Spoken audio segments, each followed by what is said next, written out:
All right, can you see that? Pretty good. Yeah. Poppy, hi dog. Here we go. We are doing, welcome to the channel. This thing's got problems. This bike in particular. I hate this bike, by the way, for background for you, real quick. I hate it. I feel abused after dealing with this thing. Oh, that's pretty bad. It's every corner, every part you look at, it's like, I could spend another 6 days trying to fix this. But anyways, this dumb tangerine nightmare. This is the stuff we're using right here. This is all interior repair things, because as I was, about to finish the bike, I looked up and there was a black piece of tape on the backrest and I went, oh, fuck. That's never a good sign. Yeah. Superior Auto Restoration is where you get all this stuff. So there is this nightmare, and then there's that. Pause. This right here, this hole was under a piece of tape, and it was good tape. It was like gaffer tape. Okay. So didn't really see it until, I thought I was done. So I got mad. All right, time to rip this thing off. Hand tools, no. I'm just going to blast it. Right. Well, is that video upside down? It could be. I'm not good at this. Something is upside down. The dog is really trying to speak into the microphone right now while backrest is being taken off of this Harley Davison tour pack. This stupid, horrible, horrible bike. All right, there it is. Look how much I gave a crap. Pause. Look how disgusting that is. Now, around the edges, in the grain, around the hole there, you got to sand it down a little so the glue has something to stick to. Okay. All right? If you ever find yourself in this position where you have to make an emergency vinyl repair, Stacy. Yeah. You won't. Moving on. Never know. There we go. Look at the camera work. Oh, wow. Gonna hit it up with the silicone wash that takes off any armor all some dirty biker may have smeared all over it, or some back sweat. Okay, I was just gonna. Yeah, we're gonna use this Bulldog. This is extra strength vinyl repair stuff, and you kind of like that's a little Band-Aid. It's a seat Band-Aid. Oh. If you notice, I also jammed some foam in there from a wax pad just to fill the hole, and you put it on, erotically. Just smear it in there, get it in there nice. Definitely sensual. Essentially. And then this is what I realized I needed gloves.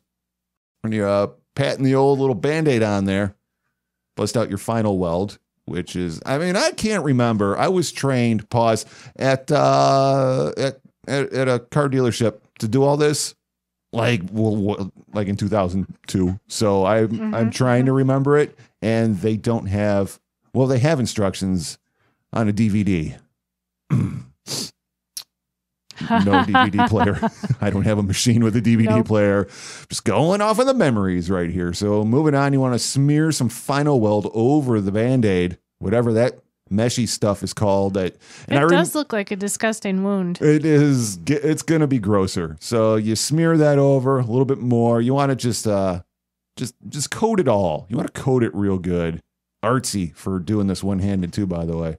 And then I like to dab it, pause, with microfiber, so there's no hard edge, because that's there forever. Once it's there and it's hot, and you heat it up, because you have to use a heat gun. And I didn't really film that too much. You get it hot to the point where it goes cloudy, then it goes glossy. So it starts off glossy, goes cloudy, then goes back to glossy. Resume.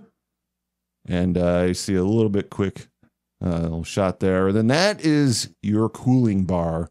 I've also used a socket. Anything metal, anything cold, and that cools down the repair quick so your vinyl doesn't start getting all wavy.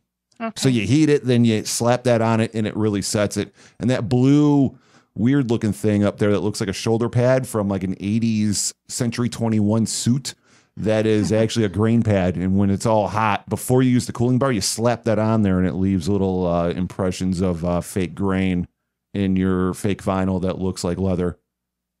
Resume. There it goes. Yeah, get that on. Just rock it back and forth. And then you see a pause, leaves all the grain there and stuff like that. And along the stitching, I hated this motorcycle so much. Didn't bother, didn't fix it. I was like, you know what? This is going to be better than tape. And then I'm going to get out of here for the weekend. But you can take your time and you can keep going back over it, and like to hit it with the color coat black here. There she goes. It's way too shiny. And then I sprayed more of the seat, and then, it blends in. See, this is not so bad right now. Yeah, blends in. Good as new. It's no, but it's better than tape. And it's better than a big hole. It is better than a big hole. Now here, pause. Here's this stupid bike.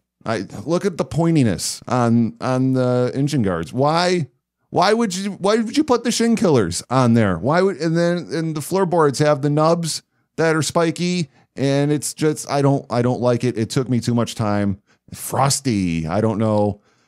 Pause. I don't know who Frosty is, but that sticker, the snowman, that is a sticker with a little airbrushing over it, and it's under the clear coat. You can't get rid of it, which is oh no. It immediately takes you down when you realize you have to like try to refurbish something, and it's like I have this to look at. It's horrible. Why? It's forever Frosty. How I know. That's staying? That's staying because it's there forever. And that concludes the video. Pause. And so we're done with this. This is seat repair. I can do more if I cared more about the bike to show you better, I guess. This was literally done in 7 minutes. Anyone can do this. Well, the seat repair or the vinyl repair is very interesting. However, I'm really, really distracted by the fact that you cannot get that Frosty off of that fender. Yeah, well, the bike has a nickname now. I don't know why you'd pick something bright orange and name it Frosty. Frosty the I'm going to edit that out. It's for children, Stacy. Oh. Jesus. See you next time. Bye. Bye.